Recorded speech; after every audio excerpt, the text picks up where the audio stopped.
I'm assuming the t-shirt means you saw me in my underwear? Yep.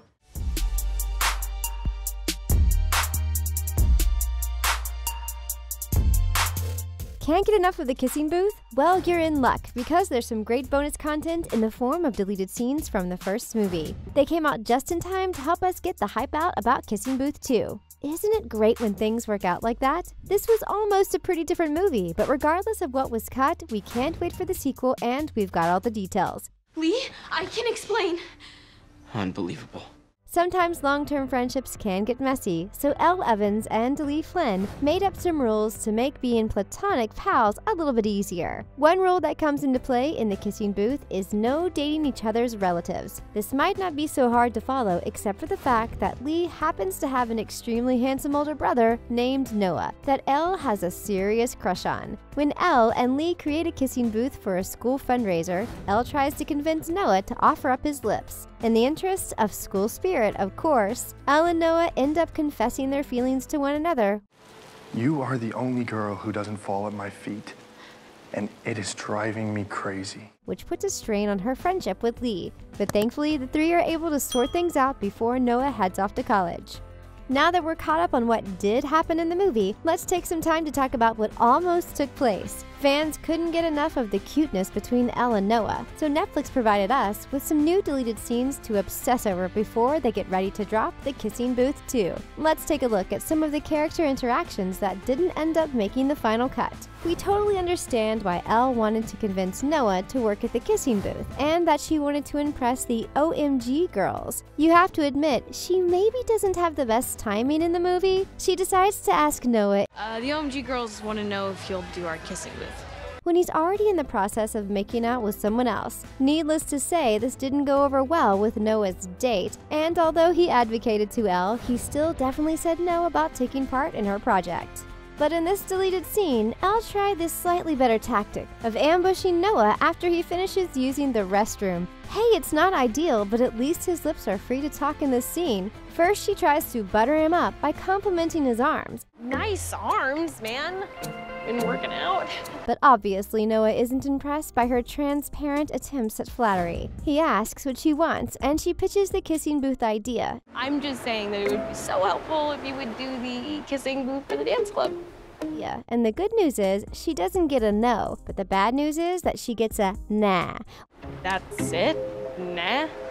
Nah.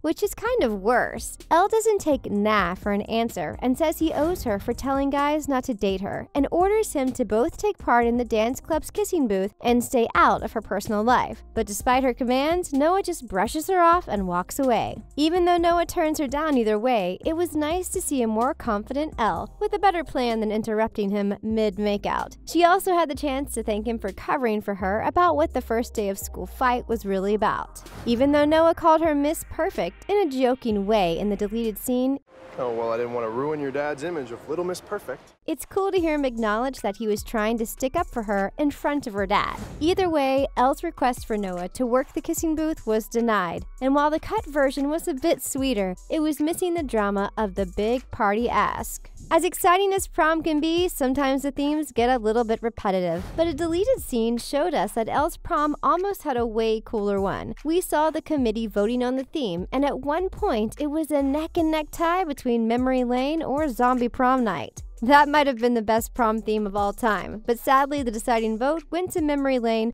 I vote for the Memory Lane theme. Which is what we saw happening in the movie. Even though we sadly didn't get to see Zombie Prom, we did get to see Noah recreate the kissing booth and confess his feelings for Elle in front of everyone. I'm telling you that I love you. But there were some slight differences regarding how it played out in the movie. What we saw was Elle reject Noah's confession for fear of hurting Lee, and then run out of the prom. Although Lee's girlfriend Rachel chased her, Elle didn't turn back and kept running off into the night. That girl really loves to run away from things, quite literally. But in the deleted scene, Elle actually stops long enough to talk to Rachel for a little bit before she heads home. Rachel asks if she's okay, and Elle says she wishes she didn't come to prom at all. No. She insists Rachel and Lee stay and enjoy the dance, and tells Rachel You're a really good friend. and asks her to be a good girlfriend to Lee. Although it's a little less dramatic than seeing her simply storm out, it's nice to see Elle and Rachel having a caring interaction. In the movie, Elle gets home from prom and she finds a gift her dad left on her bed. Inside is a framed and signed photo of her late mom. It's touching, but not as much as the scene we almost saw. In the deleted scene, Elle's dad actually tried to stay awake to greet Elle when she got back from prom. He asks her, How was the prom? and said that since it's after midnight, he wanted to wish her a happy birthday. It's a simple moment between father and daughter, but it seems more personal and realistic than the signed photo left on the bed. Happy birthday, Elle. Thank you, Dad. There are also some deleted scenes which are just plain fun, including some extra footage of parties that didn't make it into the final cut. There's also a moment when Elle learns a little something extra about Noah, that he wears Superman boxer shorts. Superman boxers? Apparently, the coolest guy in school is a comic book fan, and Elle tries to use this info to blackmail Noah into doing the kissing booth. But even that doesn't work, and Noah angrily orders her to get out. Nice try, Elle. Elle's dad gets choked up watching his little girl get ready to go to her prom, and even her little brother is impressed with how beautiful she looks. But in a deleted scene, not only does she get some appreciation from her family, but she also gets a car. Maybe her dad was just tired of Elle constantly struggling to get rides from other people. There was also almost a moment when Elle's brother Brad almost catches her and Noah together, prompting him to hide in the closet. Thinking his big sis is gone, Brad jumps up and down on the bed before expressing himself a little too much. Thankfully, he had the courtesy of spraying some Febreze afterwards. Did seeing these extra moments make you want to watch the kissing booth all over again? While that's definitely never a bad idea, don't forget to start getting the hype for the sequel. Yes, Elle, Lee, and Noah are all coming back to the sequel in this Netflix film. Nailed it!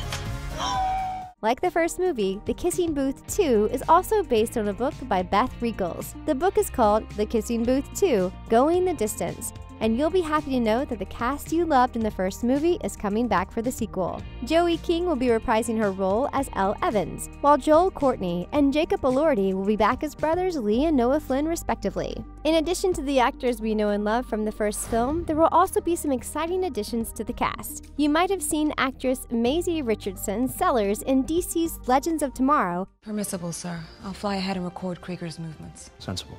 or in the movie Star Wars Episode 7 The Force Awakens as Coruscant. And now she's going to be part of the Kissing Booth too, as a character named Chloe. Then we have Taylor Zachar Perez, who worked on the series Embeds and will be playing a character named Marco in the movie. Not only are we excited about seeing Maisie and Taylor join the Kissing Booth crew, but based on this fun introduction video, so are the existing cast members. Because of the COVID-19 pandemic, a lot of highly anticipated shows and movies are being pushed back because of new restrictions, making production difficult. While it's completely understandable, it's also disappointing for some fans who can't wait to see what comes next. But you don't have to worry about that with the Kissing Booth 2, because production has wrapped up. Joey King confirmed via Twitter that she spent her last day as Elle Evans in South Africa back in August 2019. So when can you expect to start streaming? The Kissing Booth 2 is set to hit Netflix on July 24th, 2020. So really the answer is not soon enough.